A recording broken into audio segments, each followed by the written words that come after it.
I'm delighted that Madeleine Black has agreed to join us today. Madeleine, thanks for joining us. You have an amazing personal story. So, let me just explain for those that are new to the wisdom gathering, the whole idea of this is to bring anecdotal, if you like, experiential lessons that we might have learned through our lifetime that we can then hand on to other people to either give them succor or understanding or a different perspective. And you've gone through an extraordinary journey of a sort of life-shattering experience that you've turned into an extraordinarily positive story. Just for the sake of the people that don't know you, tell us just a little bit about what happened to you. Yeah, so when I was 13, on a night out with a girlfriend, when we both got very drunk and lied about where we were staying, I was taken home by two young men in the cafe that I was kicked out of because I threw up everywhere. And they took me back to my friend's mum's empty flat, and they both gang raped me for about 4 to 5 hours on end.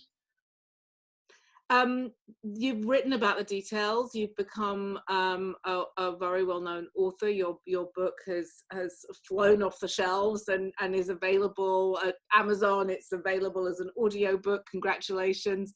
You've become a public speaker. It would be so easy to go, oh my goodness, that happened to you, and then you wrote about it. And there was a huge journey, because it's so easy to say those words, especially in an environment where more and more people are talking their truth. But within that, you could have so easily fallen into a black hole, which I know you did, but never have gotten out of that. What were the lessons for you in that journey of progression from this horribly traumatic experience into the incredibly positive, successful, loving wife and mother and friend that you are, and daughter that you are? Well, you're right. I didn't get to this place overnight. It has been a process, and a process of many, many years of just refusing to be identified by what had happened to me. But that didn't come straight away. For a lot of years, I was just caught by the trauma, and it impacted on my life in so many negative ways. But I do believe it was the meeting of my husband, Stephen. We've been together for 37 years, who showed me what love is really. And I was able to transform my hate, my revenge, my anger into love, really. And it took me by surprise, but I ended up forgiving the two young men who raped me, because I saw that holding on to the anger and the hate and the revenge was harming me, and forgiveness really was the ultimate piece in my puzzle of healing, I suppose. And it allowed me just to let go of anything that tied me to my past, all the links or the chains that weighed me down and kept me there, and it really set me free. I mean, I get quite emotional because we're friends and I have known you for some time, but it's emotional hearing you say that. But what I always really appreciate about when you talk about this is how you explain that in a way it's not just you that made this happen. It was in terms of your process of not even forgiveness, but going back into positive health mentally, that it was somebody else that allowed you to do this, and then you accepting that person in, because the danger really is, I think, when one gets traumatized, that you shut down. Yeah. What do you think allowed you not to be so shut down? Because you did go through a journey of really, you became anorexic, you kind of disengaged from the world. You met Stephen at a kibbutz in Israel, as far as I remember from your story. And what do you think in those moments of meeting him was the thought process? And this is what I kind of want to share with the audience, is those little thoughts that kind of unlock the door to a different way of thinking. It wasn't instant, you know. I couldn't understand why he wanted to be with me, because I had this image of myself after what happened, that I was worthless and contaminated and dirty, and I just assumed everybody else would see me that way. And I couldn't understand. I would drive him crazy. I ask him over and over again, why do you want to be with someone like me? What could you possibly see in me? And he just, well, you know him, so he always just replied from a very grounded place that, you know, when I asked him why he loved me, he just did. And with time, not instantly, I saw, well, if he couldn't love me like he says he does, he must see something in me that is lovable. So I slowly learned to give love back in return, allow love in, and start to like myself, and then slowly work on loving myself, and then realizing actually there was nothing about me that I needed to change. I was okay as I was, but that took a long time to work that out, a long, long time. So it's interesting, isn't it? Your journey was allowing this love in, and then that, in time, what I noticed having read your book was that you then started to not take control in an OCD way, but if you like, almost like looking after a baby.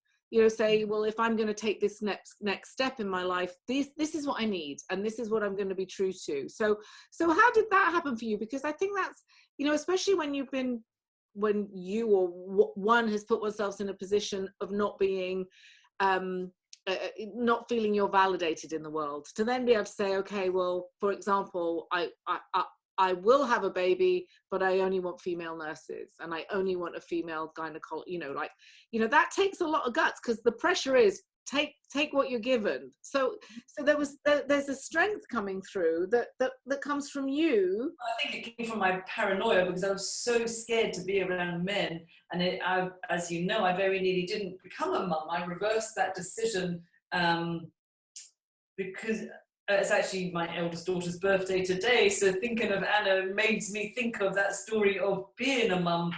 And you know, I was never going to have kids, and Stephen was fine with that, but we got married, and a few years later he asked the question, and I just thought, if I don't do it, then they've won, you know. And I just was, then this determination came in. I don't know where it came in from, but I thought, I'm going to become a mum, and I did 3 times, 3 gorgeous girls, and I'm going to live my life as well as I can. And I just refused to be identified by what had happened.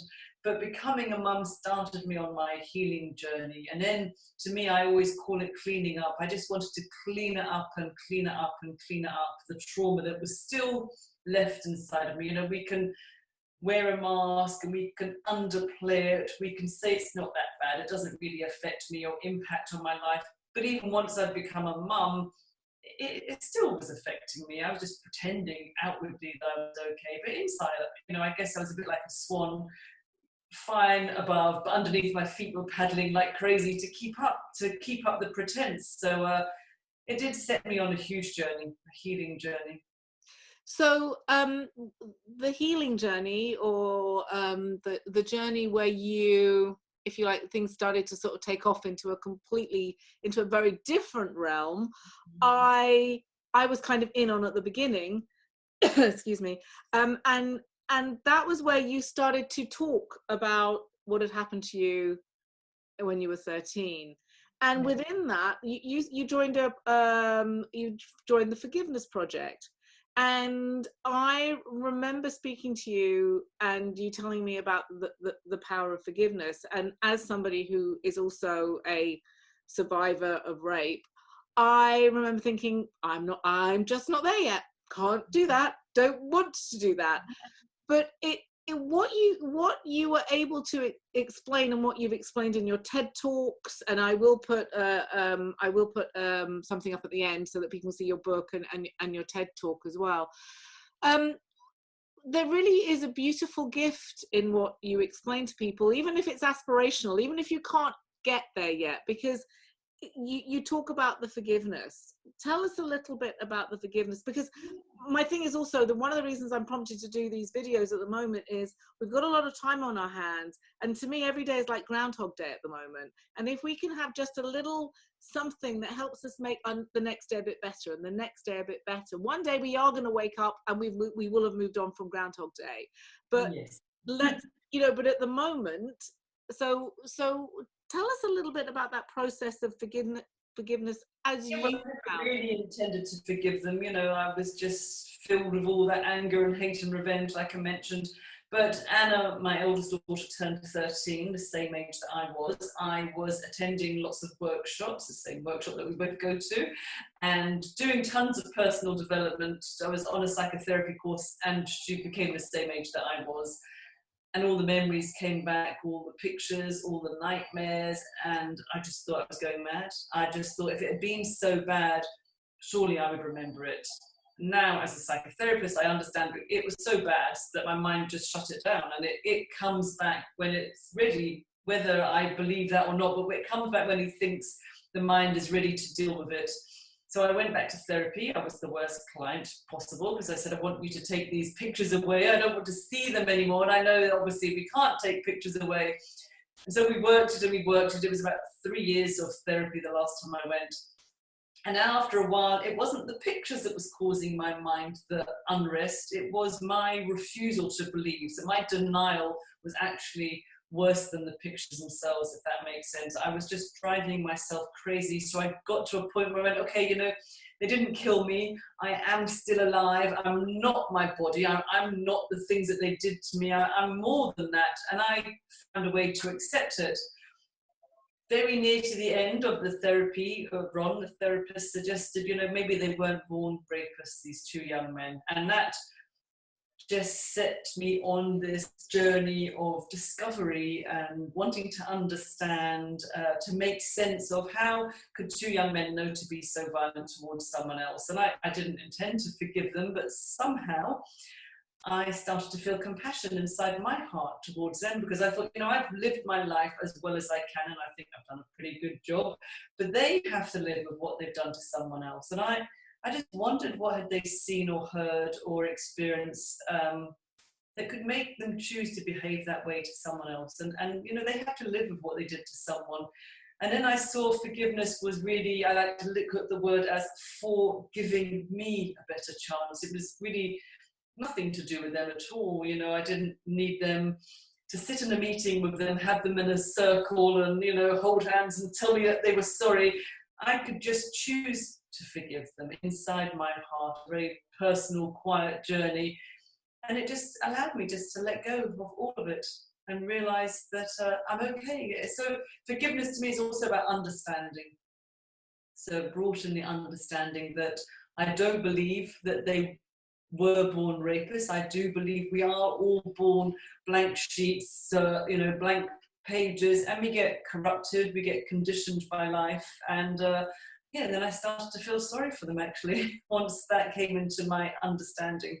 Yeah, yeah. So for people that have gone through any level of abuse, male, female,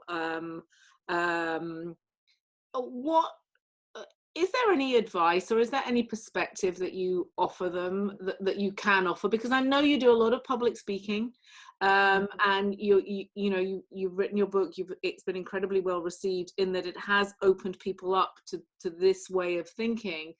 But you know, sort of, is there a question that you get asked often that you have an answer for that seems to solve wounds? Yeah, I have to be clear and say I'm not a forgiveness preacher. I'm not telling you that you have to forgive in order to move on with your life. You know, this was my choice, my personal journey, which helped me. There will be many, many ways to reach, you know, your healed state, but this is one that helped me, because some people will say, how dare you tell me that I need to forgive, but they're still caught in their anger. So to them at that moment, it seems a ridiculous statement, which it would have done to me years ago. But what I would always say to people is, it's never too late to find your voice. You know, if you can't find a therapist, find a friend, be very careful who you tell your story to, make sure it's someone that you trust. And if you can't find someone, then just write your story down, stop denying it, and stop minimizing it, because I think we're very good. We say, oh, it wasn't really that bad, but actually when we look at the facts, it is. All abuses and rape is bad, and it's not about comparing it to other people's, because it's what we do with it. That's what really matters at the end of the day. I was interviewed, I know you've heard it, by Sir Trevor MacDonald, who is UK's national sweetheart, and after my interview with him, my friend's mum basically ended 64 years of her silence when she told her daughter that she'd been also raped as a teenager. And my friend said it just changed her completely. There was so much more joy in her life, and a lightness, and her energy changed, and they share things now that they never used to share before. She's told her different things that she'd never known as well. So it's never too late to find your voice, because I think when we don't speak out, we really hold ourselves back from allowing all of us to show up. It's interesting, isn't it? And I find, especially during this time that we're in at the moment, it's actually, I mean, I suppose if you're in an abusive situation, then that's a whole different scenario. And then, people are sort of slightly trapped at the moment if they are in an abusive situation, and there are helplines, but it's a very, very difficult time. But if you have you are out of immediate danger, now is a good time to write and think about it, because I'm finding a lot of people have got things bubbling up in this moment anyway. People are having dreams, people are remembering things.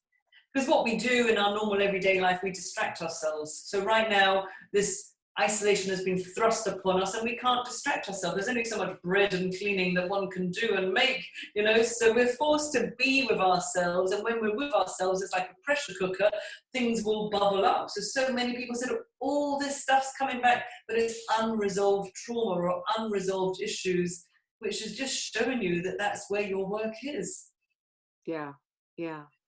So there are helplines. I don't know the ones from the UK, but I know that, I think that if you have access to this, then you have access to a computer, then, there are places that people can go to for help. There's not much face-to-face service at the moment, obviously, but there's definitely helplines that are available, national helplines. And even just writing it down, because I know that's where you started, and I know that was profound for you. It was completely profound, and it was suggested to me by Imaho, which we both go to his workshops, and I just said, no way. He said, write your story down. I said, not a chance. I'm not letting you read it or anyone else read it. And it took me 4 years, stopping and starting, and I would start and I go, I can't do this. And then one day it just flowed out of my fingertips. I was in Basel in Switzerland, and all of a sudden my fingers just went into like automatic, and the words just flowed. And I sent him my story, and then it just has kind of gone on from there. I never really thought I'd write a book, but I thought, I'm just going to write my story down for me. And then 70,000 words appeared in about 2 months, and I thought, okay, this is like a book. And then I tried to get a publisher, and very luckily, just a few months later, I got a publisher. So yeah, it's been a bit of a journey. Well, congratulations on that, Jenny, because it really is inspiring. You've inspired me to write. I blogged about my story, and like your experience, I found it very freeing, and a lot of it is about timing, but sometimes I think when somebody else helps us put a light on things, it just helps bring things well, it was the courage of somebody else speaking out before me that helped me find my voice, and I think courage is contagious. So I just intend to pay that forward. I will now speak for people who can't find their voice, or until they find their own voice, because courage is contagious.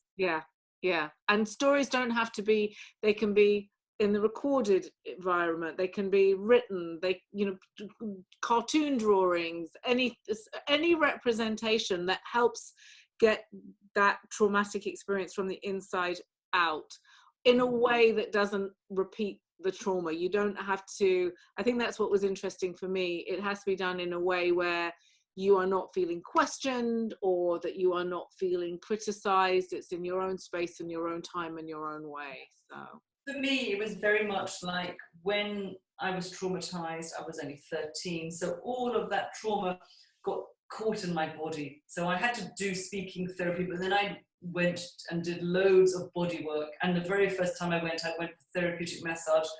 I could hear this person shouting and screaming and crying and fighting with the massage therapist, and I just thought, well, who's making all that noise?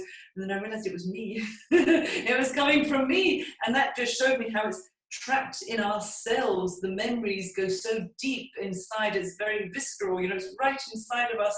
So I then went on this journey of connecting back into my body, because on that night I left my body, and it took me a long time to get back in. So I do whatever I can now to be grounded. I've used lots of sports, lots of different therapies, but just to really feel connected to me, to earth, and to get back in, because I was just like a house with no furniture. I was an empty shell for years. So that's been a huge part of my journey, is to connect back with my body.